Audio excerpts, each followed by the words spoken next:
Hello दोस्तों, कैसे हैं आप लोग। आशा करते हैं कि आप लोग बहुत मस्त होंगे। तो आज की वीडियो में हम लोग देखने वाले हैं, इसमें जो पढ़ेंगे आज हम लोग एनसीईआरटी पढ़ेंगे। इसमें क्लास 6 से लेकर 10th तक जो है एनसीईआरटी के जहाँ सारे एग्जाम्स में वन लाइनर एकदम मोस्ट वीवीआई इंपॉर्टेंट क्वेश्चन इसमें हम लोग देखने वाले हैं। इसमें जो फिजिक्स कौन कौन सब्जेक्ट को हम इसमें कवर करेंगे, फिजिक्स करेंगे, उसके बाद केमिस्ट्री करेंगे, उसके बाद बायोलॉजी करेंगे। तीनों सब्जेक्ट इसमें हम लोग कवर करने वाले हैं। वन लाइनर के तौर पर रहेगा ये जो एस के झा सर के द्वारा ये दिया गया है। वन लाइनर के तौर पर एनसीईआरटी क्लास 6 से लेकर 10th तक मोस्ट वीवीआई क्वेश्चन दिया हुआ है। तो ये शुरू करते हैं। पहला क्वेश्चन है, अगर मेरे चैनल पर आप लोग पहली बार आए तो चैनल को सब्सक्राइब कीजिएगा और अपने अपने दोस्त को शेयर कीजिएगा। तो ये शुरू करते हैं। पहला क्वेश्चन है, प्रश्न नंबर 1 कह रहा है कि प्रश्न संख्या 1 कह रहा है कि मधुमक्खी एवं तिलचट्टी किस वर्ग का उदाहरण। मधुमक्खी तिलचट्टी किस वर्ग का उदाहरण है? ये सर्वहारी। किस होगा? सर्वहारी हो जाएगा। मधुमक्खी किस से शहद प्राप्त कर बनाती है? ये मकरंद से। किस बनाती है? मकरंद से। अगला नंबर है, केला एवं कद्दू। केला एवं कद्दू में से 2 या 2 से अधिक खाने योग्य हिस्सा होता है कौन? फूल होता है और तना एवं फल होता है। अगला प्रश्न है कि छाछ जो है किस पदार्थ से प्राप्त किया जाता है? ये दूध से। किसे? दूध से प्राप्त करते हैं। दूध में क्या नहीं हो पाया जाता? दूध में जो विटामिन सी नहीं पाया जाता है। विटामिन सी और आहार फाइबर नहीं पाया जाता है दूध में। अगला प्रश्न है 6 नंबर का कि ऊर्जा देने वाला खाद्य पदार्थ क्या है? कार्बोहाइड्रेट में हो जाएगा गेहूँ चावल, जब कार्बोहाइड्रेट में हो जाएगा, और वसा में हो जाएगा तेल घी, वसा में हो जाएगा, और प्रोटीन में हो जाएगा पनीर दाल, ये सब हो जाएगा प्रोटीन के लिए। अगला प्रश्न है, असंतुलित आहार के लिए रोग उत्पन्न होता है, इसे रोका जा सकता है किसे? संतुलित आहार लेकर। किसे? संतुलित आहार लेकर। अगला प्रश्न है कि प्रोटीन का परीक्षण CuSO4 से किया जाता है, या कौन सा रंग देता है? ये बैंगनी। कैसा देता है? बैंगनी रंग देता है। अगला प्रश्न है कि कार्बोहाइड्रेट का परीक्षण IL-2 से किया जाता है, या कौन सा रंग नीला देता है? नीला। कैसे देता है? नीला और काला देता है। अगला प्रश्न है, मानव शरीर में धीमा वृद्धि किसकी कमी से होता है? प्रोटीन की। किससे? प्रोटीन की कमी से होता है। अगला प्रश्न है 11 नंबर का। 11 नंबर प्रश्न कह रहा है कि मसूड़े में खून निकलना, रोग प्रतिरोध क्षमता में कमी, घाव भरने में अधिक समय लगना, किसके कमी से होता है? Vitamin C. किससे होता है? विटामिन सी की कमी से। दुर्बल पेशियों और काम करने की ऊर्जा कमी किस रोग के लक्षण होती है?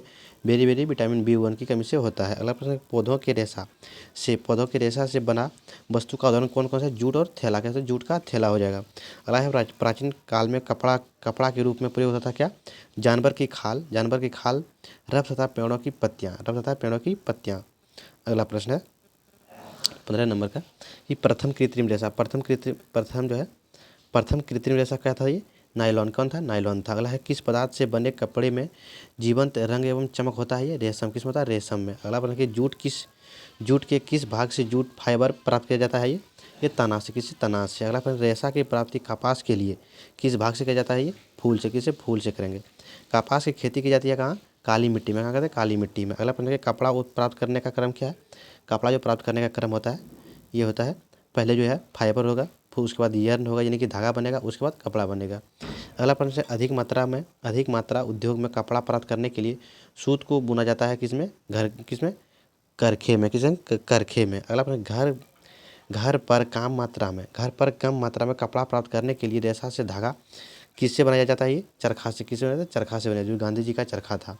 अगला प्रश्न है, किस द्रव में लोहे का कील अपना चमक खो देता है? ये शीतल पेय में। किसमें? शीतल पेय में। अगला प्रश्न है कि सकरा जल में होता है पूर्णतः घुलनशील। क्या होता है? पूर्णतः घुलनशील। कांच का गिलास, मलमल का कपड़ा किसका उदाहरण है? ये परभासी पदार्थ का। किसका होगा? परभासी पदार्थ का। अगला प्रश्न है, इसमें हम लोग 350 से प्लस क्वेश्चन डिस्कस करने वाले हैं, तो आप लोग वीडियो को शुरू से लेकर अंत तक देखिएगा। अगला प्रश्न है 26 नंबर प्रश्न की, सेफ्टी पिन बना होता है, किसका बना होता है?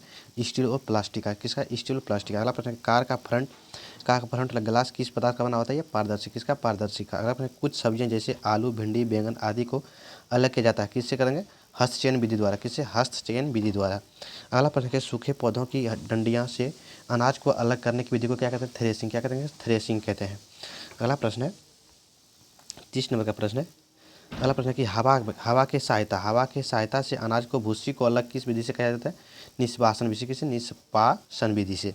मिश्रण के तली में बैठे पदार्थ को अपसाशन विधि से अलग किया जाता है तथा ऊपर स्थित पदार्थ को किस विधि से अलग किया करेंगे? वो निस्तरण विधि से। किसे? निस्तरण विधि से। अगला प्रश्न है कि द्रव को छानने की प्रक्रिया क्या कहलाती है? निस्यांदन। क्या कहते हैं? निस्यांदन कहलाती है। अगला प्रश्न है लस्सी से अगला प्रश्न है लस्सी से वसा की मात्रा को कम किस विधि से किया जाता है? मंथन। किसे? मंथन विधि से। मक्खन एवं क्रीम बनाने के मंथन विधि का प्रयोग किया जाता है तथा मक्खन एवं क्रीम घी किस विधि से प्राप्त किया जाता है? निस्यंदन एवं निष्पादन विधि से। अगला पानी एवं CuSO4 के विलयन से कॉपर सल्फेट को अलग किया जाता है? किससे करेंगे? वाष्पीकरण विधि द्वारा। किससे? वाष्पीकरण विधि द्वारा। अगला प्रश्न है कि बर्फ यानी कि पानी के गिलास के ऊपर पानी के बूंद किसके कारण से बन जाता है? ये वायुमंडलीय जलवाष्प के संघनन के कारण। अगला प्रश्न कि बोतल के अंदर तली के पानी का बोतल के अंदर ऊपरी भाग में बूंद के रूप में बना उदाहरण कौन सा है? वाष्पीकरण और संघनन। वाष्पीकरण और संघनन हो जाएगा। लोहे के छल्ले को गर्म करने पर क्या होता है? ये लोहे का छल्ला अगर गर्म करेंगे उससे क्या होगा? वो होगा पहले क्या होगा? वलय पहले फैलता है, उसके बाद फैलता है, पुनः अपने लगभग समान आकार में आ जाता है। अगला प्रश्न कि मोमबत्ती का जलना उदाहरण कौन सा है? रासायनिक परिवर्तन का उदाहरण है। अगला प्रश्न मोमबत्ती के जलते समय कौन सा गैस पर कौन सा परिवर्तन होता है? भौतिक एवं रासायनिक दोनों परिवर्तन होता है। अब मोमबत्ती का जलना का उदाहरण बोले तो रासायनिक परिवर्तन। मोमबत्ती के जलते समय कौन सा परिवर्तन? जलते समय बोलेगा ये तो भौतिक एवं रासायनिक परिवर्तन दोनों होगा। चपाती का बेलना एवं सेंकना किस परिवर्तन का उदाहरण है? भौतिक एवं रासायनिक दोनों का उदाहरण है ये। अगला प्रश्न है 42 नंबर का कि समानांतर विन्यास वाले पत्ती के पौधों का जड़ कैसा होता है? ये रेशेदार। कैसा होता है? रेशेदार होता है। जलेदार विन्यास वाले पत्ती का जड़ कैसा होता है? मूसला। कितना होता है? मूसला होता है। कमजोर तना और सीधा खड़ा नहीं हो सकता है, वो क्या कहलाता है? लता। क्या कहलाता है? लता कहलाता है। प्रकाश संश्लेषण तना तथा प्राथमिक कार्य नहीं है, यह कार्य किसका है? पत्ती का। किसका होगा? पत्ती का कार्य हो जाएगा। अगला प्रश्न पत्ती का प्रमुख कार्य क्या? पत्ती का प्रमुख कार्य है पत्ती को तने से जोड़ता है कौन? पर्णविरीत जोड़ता है। अब पत्ती को हरा चपटा भाग को क्या कहते हैं? उसे पटल कहते हैं। पत्ती को आकार देता है कौन? किनारा। कौन देता है? किनारा देता है। ये सब पत्ती का भाग है। अगला प्रश्न है कि फूल के मादा भाग का निर्माण होता है किसे? कलंक से। किससे होता है? कलंक से और शैली एवं अंडाशय से। अगला प्रश्न शरीर के कौन सा अंग चलने फिरने में मदद करता है? ये हड्डी तथा मांसपेशी। कौन करता है? हड्डी और मांसपेशी करता है। ऊपरी जबड़ा एवं खोपड़ी किस प्रकार का उदाहरण होता है? अचल जोड़ा का। किसका होता है? अचल जोड़ा का। अगला प्रश्न हो जाएगा 50 नंबर का। अगला प्रश्न है कि पानी के नीचे गोताखोर अपने पैरों किसके लिए विकल्प से पहनते हैं? उसे पानी में आसानी से तैरने के लिए। घोंघा किसकी सहायक से चलता है? ये मसला पैर से। किससे? मसला पैर से। एक हड्डी के संचालन में किसकी मांसपेशियां उपयोग होती है? दो। कितने होता है? दो होता है। रेगिस्तान में पौधों में क्या विशेषता होती है? ये जड़ें मिट्टी में बहुत गहरी तथा वाष्पोत्सर्जन के माध्यम से पानी कम क्षति करती है। अगला प्रश्न है 54 नंबर का प्रश्न है कि पानी में रहने वाले जंतु का शरीर होता है कैसे? धारा रेखीय एवं फिसलन भरा का। केंचुए किसके द्वारा सांस लेता है? ये त्वचा के द्वारा। किसे लेता है? त्वचा के द्वारा। पौधों में प्रकाश संश्लेषण केवल दिन में होता है जबकि श्वसन दिन और रात दोनों में होता है श्वसन। अगला प्रश्न है उत्सर्जन अपशिष्ट का त्याग होता है या प्रक्रिया होता है किसमें? पौधे एवं जंतु दोनों में होता है ये। अगला प्रश्न है कि जैविक घटक किसे कहते हैं? जैविक घटक जो है जिसमें जीवन होता है उसे जैविक घटक कहते हैं। जीवों की संख्या में संतुलन का प्रमुख कारण क्या होगा? प्रजनन। क्या होगा? प्रजनन होगा। रेगिस्तानी जीवों में होता है क्या? बहुत पतला एवं कम मात्रा में मूत्र एवं शुक्ल होता है। समय अंतराल व्यस्त नहीं किया जाता है स्कूल में पहली घंटी का समय द्वारा। अगला प्रश्न कि परावर्तन की घटना किस दर्पण में होता है? सभी प्रकार के दर्पण में। पिन हॉल कैमरा में प्रतिबिंब कैसा बनता है? वास्तविक उल्टा एवं पार्श्व बनता है। समय बदलने से बनने वाली पेड़ की छाया का आकार एवं आकृति पर क्या प्रभाव पड़ता है? ये दोनों बदल जाता है। क्या? दोनों बदल जाता है। अगला प्रश्न हो जाएगा स्विच सर्किट में धारा प्रवाह होता है, तोड़ता और जोड़ता दोनों होता है इसमें। बिजली के बल्ब में प्रकाश किसके चमक के कारण उत्पन्न होता है? पतला फिलामेंट के कारण चमक से उत्पन्न होता है। फिलामेंट किसका बना होता है? धातु का पतला तार होता है, फिलामेंट होता है। चुंबक के समान ध्रुव एवं दूसरे को विकर्षित तथा विपरीत ध्रुव एक दूसरे को आकर्षित करता है। कौन आकर्षित करता है? जो चुंबक जितना अधिक प्रबल होगा वह लोहा के कण उतना ही अधिक चिपकेगा। क्या होगा? उतना ही अधिक होगा वो। अगला प्रश्न है स्वतंत्र लटका हुआ चुंबक सदैव एक निश्चित दिशा में विरामा में आता है जो होता है उत्तर दक्षिण में। अगला प्रश्न है पुस्तक के एक पृष्ठ को बनाने में पानी की कितनी आवश्यकता होती है? 2 गिलास। कितना होता है? 2 गिलास। नल के पानी कहाँ से आता है? ये नदी, झील या कुआं से आता है। पौधों बिंदु, पौधा बिंदु स्राव में अतिरक्त पानी का त्याग करता है, जबकि वाष्पोत्सर्जन में त्याग करता है जल वाष्प का। किसका करता है? जल वाष्प। बादल उदाहरण किसका? हवा में तैरने, बादल जो उदाहरण है ये हवा में तैरती पानी और छोटे बूंदों का, ये बादल का उदाहरण है। अगला प्रश्न 75 नंबर का है कि जहाँ पानी गिरे वहीं से ले, इनके पीछे मूल विचार क्या है? वर्षा जल का संचयन। पर्वतारोही अपने साथ ऑक्सीजन इसीलिए ले जाता है क्योंकि ऊंचे पहाड़ों पर ऑक्सीजन की कमी होती है। अगला प्रश्न, वायुमंडल में सर्वाधिक मात्रा में पाया जाता है कौन? नाइट्रोजन। उसके बाद ब्रह्मांड में सबसे मात्रा में पाया जाता है कौन? हाइड्रोजन।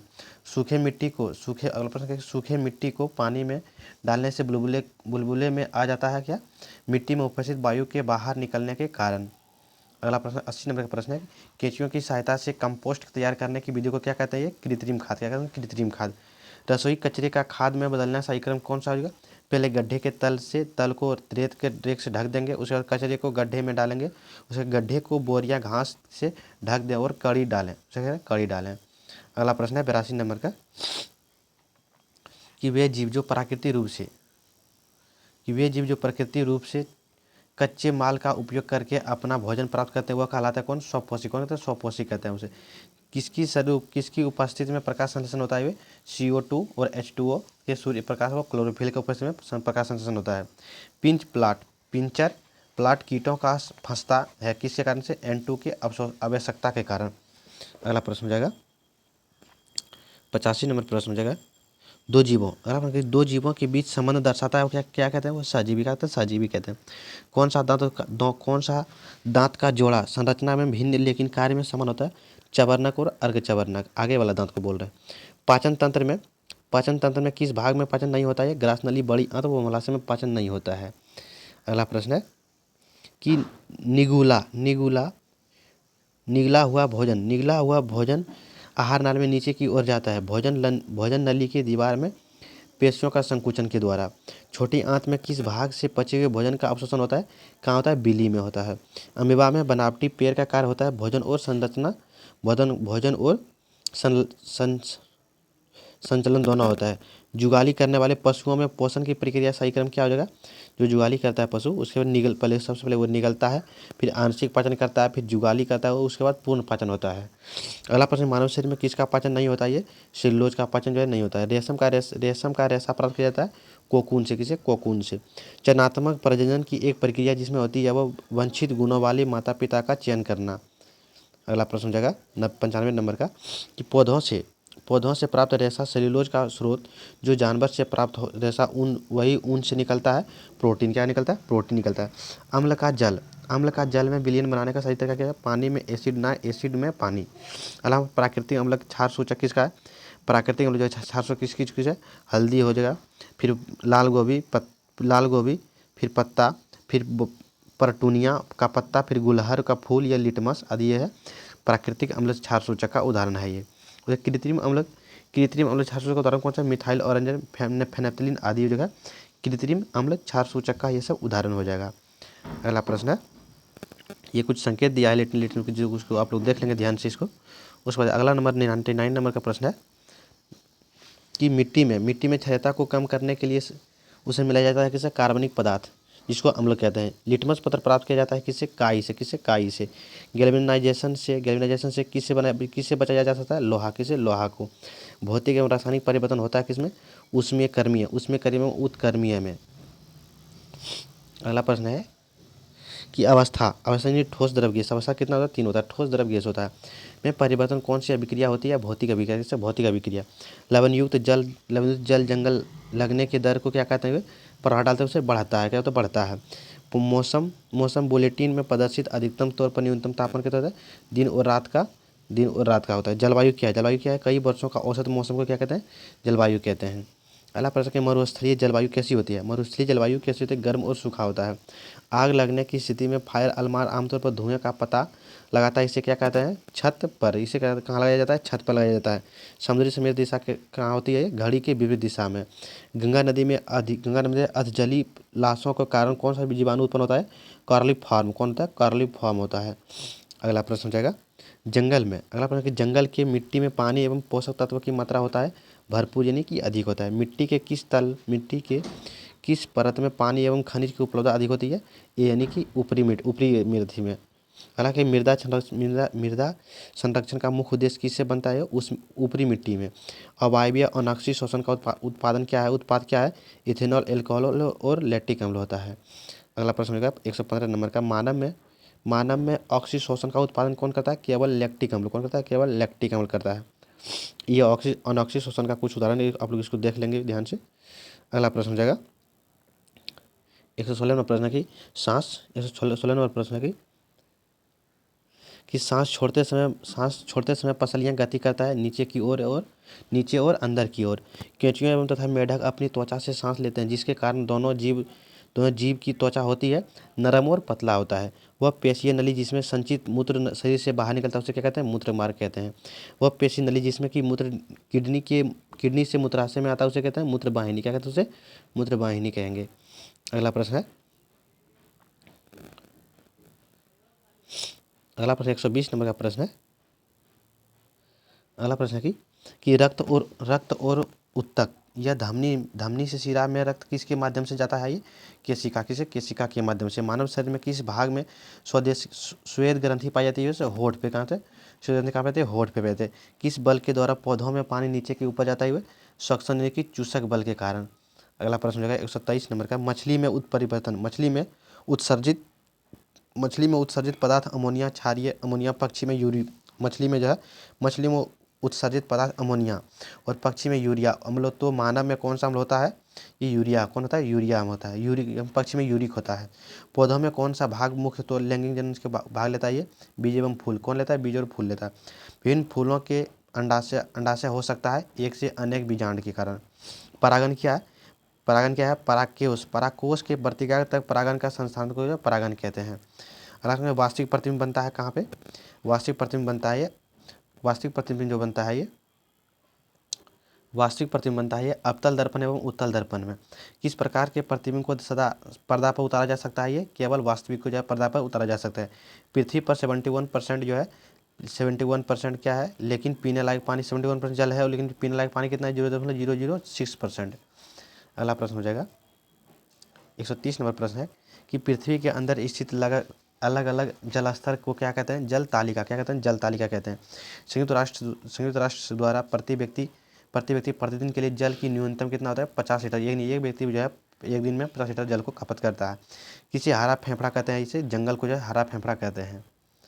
अगला प्रश्न है तने के ऊपर। अगला प्रश्न है कि तने के ऊपर एक पेड़ के शाखाओं वाले भाग को जाना जाता है शीर्ष। क्या कहेंगे? शीर्ष कहेंगे। सीवेज मुख्य रूप से क्या है? ये तरल अपशिष्ट। क्या है? तरल अपशिष्ट है। घरों को सार्वजनिक स्थान से अपशिष्ट जल को उपचार संयंत्र तक ले जाने वाली पाइप को क्या कहते हैं? उसे गंदी नाली की व्यवस्था कहते हैं। अगला प्रश्न होगा 136 नंबर का फिल्टरेशन प्लांट में पानी को साफ किया जाता है ये रेत महीन बजरी मध्यम से। अगला प्रश्न कि अदरक के प्रवर्तन में आमतौर पर किसका उपयोग किया जाता है? ये तना का। इसका यानी अदरक क्या है? प्रकंद हो जाएगा। जैव खाद्य पर्यावरण के लिए अच्छा इसमें कौन सा गुण होता है? संतुलित पोषण पदार्थ। क्या होता है? संतुलित पोषण पदार्थ होता है। अगला प्रश्न कि भारत में मानसून का समय है। भारत में जो मानसून का जून से सितंबर। कहाँ हो जाएगा? जून से सितंबर हो जाएगा। अगला प्रश्न है 140 नंबर प्रश्न है। 140 नंबर प्रश्न है कि विषाणु जो है निर्जीवी एवं सजीव के बीच का संयोग कड़ी है जिसे में क्रिस्टल बनाया जा सकता है। यह जनक किसका है? केवल जो है परपोषी की कोशिकाओं में। अगला कि ब्रेड किम्नम में कौन सा गैस निकलता है? ये CO2। कौन निकलता है? CO2 निकलता है। रेयन का स्रोत क्या हो जाएगा? ये कास्टिक लुगदी। क्या हो जाएगा? कास्टिक लुगदी। पॉलीकास्ट बनाने के लिए मिश्रण किया जाता है किसे? पॉलिस्टर और कपास का। किसका? पॉलिस्टर और कपास का कहता है। अगला प्रश्न है कि वह पदार्थ जो सामान्य रसोई घर में काम आने वाला जार बनने के काम में आता है उसे क्या कहते हैं? पेट कहते हैं। जीवाश्म ईंधन किसके अवशोषण से प्राप्त होता है? मृत जीव से। किसे? मृत जीव से। अगला प्रश्न है 146 नंबर प्रश्न है कि कोयला किसके अवशोष से प्राप्त होता है? ये केवल वनस्पति से। कोल तार में नेफ्थलीन की गोलियां बनाई जाती है मॉथ यानी कीट से। कोक पेट्रोलियम अवयव नहीं है, यह अवयव किसका है? कोयला का। पेट्रोलियम का निर्माण उस जीव से हुआ जिसका निवास स्थान था समुद्र में। कहाँ था? समुद्र में। अगला प्रश्न 150 नंबर का प्रश्न है कि वह ताप जिस पर कोई पदार्थ जलना प्रारंभ कर देता है वह क्या कहलाता है? वह ज्वलन ताप कहते हैं, ज्वलन ताप कहते हैं। प्रति ग्राम ईंधन के दहन में जो ऊष्मा प्राप्त होती है उसे क्या कहते हैं? ऊष्मीय मान। उसे क्या कहते हैं? ऊष्मीय मान। अगला प्रश्न नोट में देख लीजिए, ऊष्मीय के मान बोले तो सब नोट में देख लेंगे। ऊष्मीय मान सबसे ज़्यादा किस में होता है? गैस में, उसके बाद द्रव में, उसके बाद ठोस में। ज्वलन ताप सबसे ज़्यादा किस में होगा? गैस में, फिर उसके बाद द्रव में, उसके बाद ठोस में होगा। अगला प्रश्न है कि मैग्नीशियम का रिबन वायु में जलकर उत्पन्न करता है MgO प्लस ऊष्मा प्लस प्रकाश करता है। सबसे स्वच्छ ईंधन कौन सा होगा? H2 यानी हो जाएगा। उपयोग में आने वाले सबसे स्वच्छ ईंधन कौन हो जाएगा? CNG। कौन होगा? CNG हो जाएगा। अगला प्रश्न है कि उपजाऊ जमीन का मरुस्थल में बदलना क्या कहलाता है? मरुस्थलीय। जब जैव विविधता और उस क्षेत्र की संस्कृति दोनों को संरक्षण करता है तो उसे क्या कहते हैं? जैव मंडल। क्या कहता है? जैव मंडल। रेड डाटा बुक में किसका रिकॉर्ड रखा जाता है? लुप्त प्राय पादप और प्राणी दोनों का। अगला प्रश्न हो जाएगा 158 नंबर का कि कोशिका के विभिन्न विभिन्न घटकों के लिए शब्द क्या आता है? कोशिका का अंगक। कोशिका के भीतर पाए जाने वाले जेली जैसे पदार्थ को क्या कहते हैं? कोशिका द्रव। क्या कहते हैं? कोशिका द्रव कहते हैं। लक्षण की वंशानुगत गति के लिए जिम्मेदार कौन होता है? गुणसूत्र और जीन होता है। कौन होता है? गुणसूत्र और जीन होता है। अगला प्रश्न है कि कोशिका के आकार को व्यक्त किया जाता है माइक्रोमीटर से। किसे? माइक्रोमीटर से। कोशिकाओं में प्रवेश करने वाले एवं बाहर जाने वाले पदार्थ को नियंत्रण कौन करता है? कोशिका झिल्ली। कौन करता है? कोशिका का झिल्ली से। कौन सा कोशिकांग पादप जंतु एवं जीवाणु दोनों में होता है? कोशिका झिल्ली। कौन होता है? कोशिका झिल्ली होता है। अगला प्रश्न है 164 नंबर का है कि किस जीव में अष्टपक्ष कोशिका भित्ति होती है लेकिन केंद्रक नहीं? वह जीवाणु में होता है। कौन होता है? जीवाणु में। उत्तक समान कोशिका का समूह है परंतु अंग में कोशिकाओं होता है। अंग में क्या होता है? कोशिका भिन्न भिन्न होती है। अगला प्रश्न है मानव में निषेचन अंडवाहिनी में होता है तो निषेचन अंडों का परिवर्धन कहाँ होता है? ये गर्भाशय में। कहाँ होता है? यानी गर्भाशय में होता है। अगला अपना हाइड्रा एवं ईस्ट। अगला प्रश्न है कि हाइड्रा एवं ईस्ट में जनन होता है कैसे? मुकुलन के द्वारा।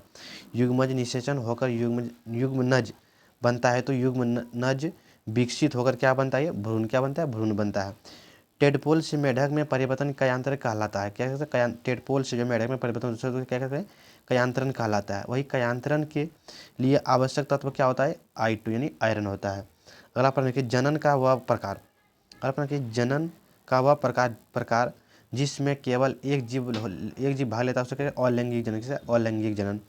वह वस्तुएं एक दूसरे को प्रकाशित करती है या प्रतिकर्षक को चुंबकीय बल या विद्युत बल के कारण। घर्षण निर्भर करता है किसमें? सतह के प्रकृति पर। किसे कहता है? सतह के प्रकृति पर। अगला प्रश्न 173 नंबर का हो जाएगा, देखेंगे यहाँ से हम लोग 173 नंबर प्रश्न है कि घर्षण हमेशा गति का विरोध करता है। घर्षण क्या करता है? घर्षण हमेशा गति का विरोध करता है।